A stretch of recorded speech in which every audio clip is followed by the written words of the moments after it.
Well, I am back at the lodge, my favorite kitchen on earth, and I'm getting ready to make my favorite cake on earth. It is the best chocolate sheet cake in the world, and it's totally from scratch. And I always say, if you can make a chocolate cake from scratch, you can pretty much do anything. Okay, let's do this, friends. We'll start with the batter, and it is so simple that I have the whole thing memorized. I don't think I've looked at this recipe in over 25 years. It's that simple. 2 cups of flour, 2 cups of sugar, and then a 1/4 teaspoon of salt. Grab a whisk and mix this together until it's totally combined, and that is the first element of the cake. For the second element, we're gonna crack open some buttermilk. And here's a tip, if you don't have buttermilk, just mix a little less of whole milk than you need and splash in a little vinegar. 1/2 cup of buttermilk, 2 large eggs, and then a teaspoon of baking soda, and a very generous teaspoon, as you can tell, of vanilla. And then grab a fork and whisk this together.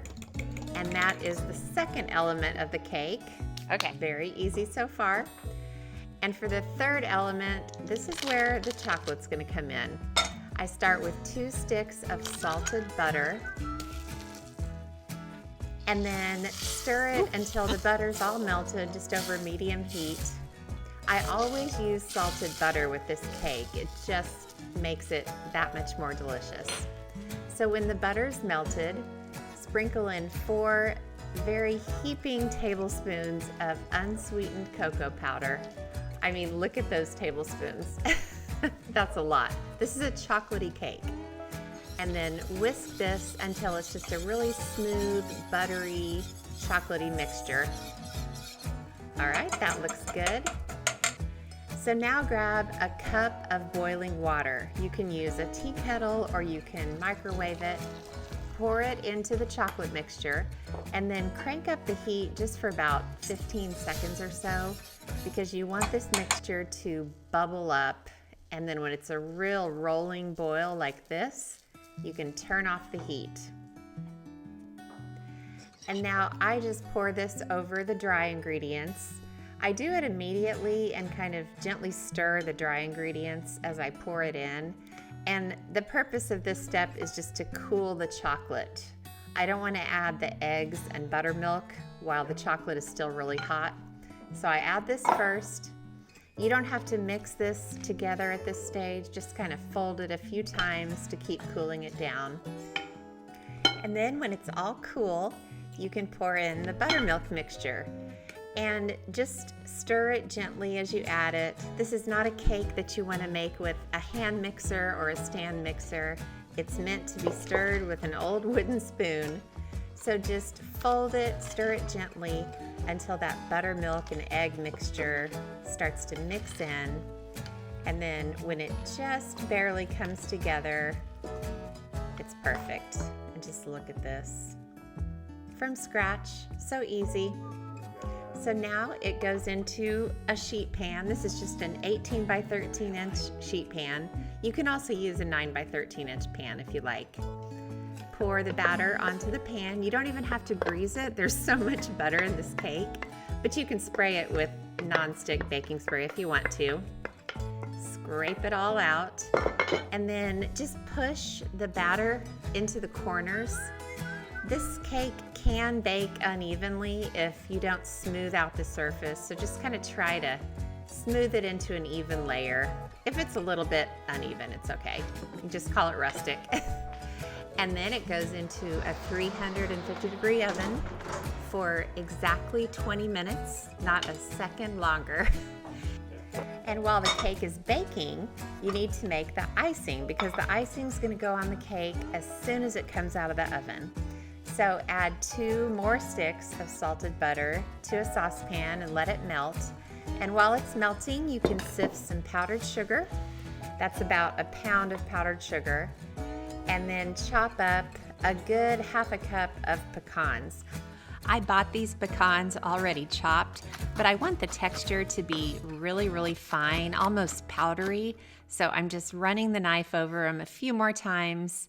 Just keep chopping. You can kind of check the texture and keep going, and I think they're there. So back to the butter. I'm going to add 4 more heaping tablespoons of unsweetened cocoa powder. There's a lot of butter and a lot of cocoa powder in this cake.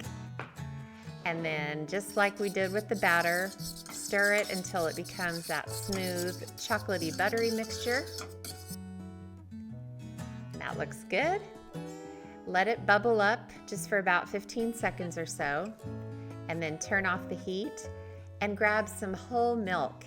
And this is exactly what the old recipe says, 6 tablespoons of whole milk, and by golly, I measure each one every time. And then grab the fork, stir in the milk, and that looks good. So when the milk is all mixed in, you can add the powdered sugar. So this is one of those things where I add almost all of the powdered sugar and then stir it, and I'm gonna leave a little bit for the end just to make sure it's the consistency I like it to be.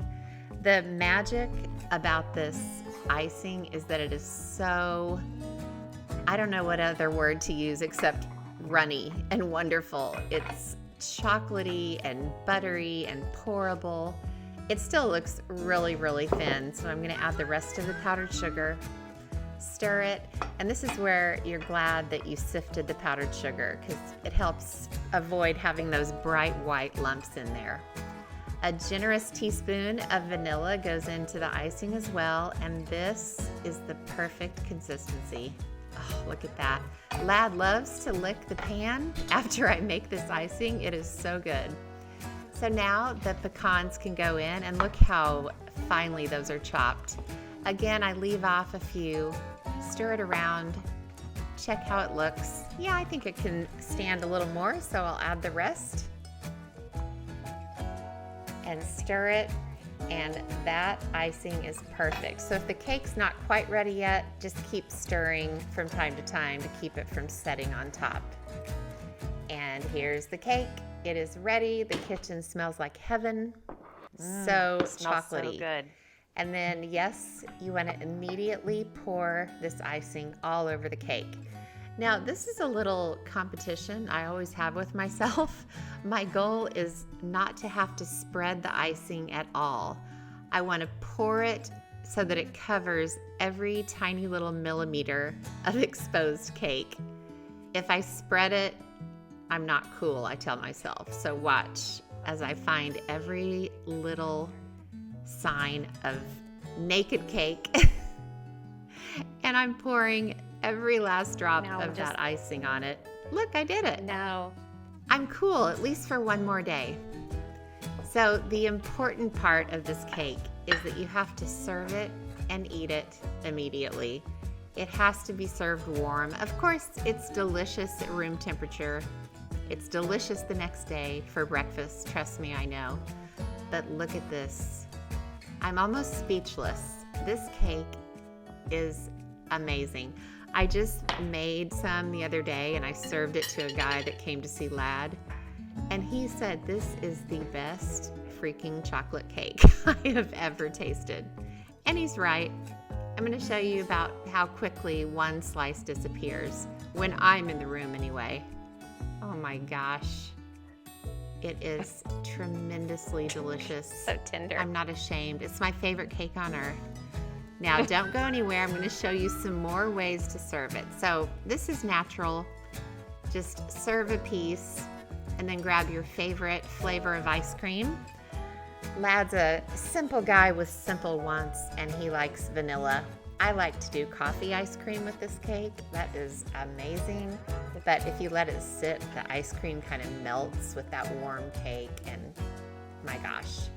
So I want to show you how to make a great birthday cake with this cake. This is the go-to Drummond birthday cake, whether you're a kid or an adult. You can leave the pecans out of the icing entirely and just ice the cake just like you would if the pecans were in there. and it's really plain and kind of a blank canvas. So for the kids, I always sprinkled with M&Ms. Sometimes I'd make their initial with M&Ms. Sometimes I'd put candies out in dishes and let them decorate their own cake. But just add some candles, and I mean, so many memories. This cake is the best birthday cake.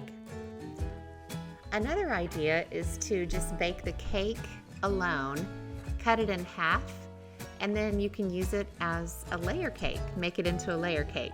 Just make your favorite buttercream or other frosting, and there you go. How easy was that? And then of course, this recipe makes the best cupcakes. You wind up with 12 cupcakes, and you can ice them with the chocolate icing, or you can make a buttercream or any other frosting that you like and pipe it on. But this is always my go-to cupcake anytime I need them. So good. Probably my favorite little spin on this chocolate cake is to make chocolate devils, and these are as evil as they sound. So use a biscuit cutter or a glass and cut little rounds, and then put little mounds of buttercream. This is sort of more of a whipped frosting that I like to make. Sandwich it between two pieces of cake, and then I made this ganache, which is just semi-sweet chocolate. I pour over hot cream, stir it till it's melted. And these are kind of supposed to be like Hostess Ding Dongs or Suzy Q's or Devil Dogs, whatever you want to call them. You can totally coat them in the ganache. I kind of like to be messy about it and just let it drip over the sides. Add cherries on top. I'm telling you what, the devil made me do it. What can I say? All right, friends, go make chocolate cake.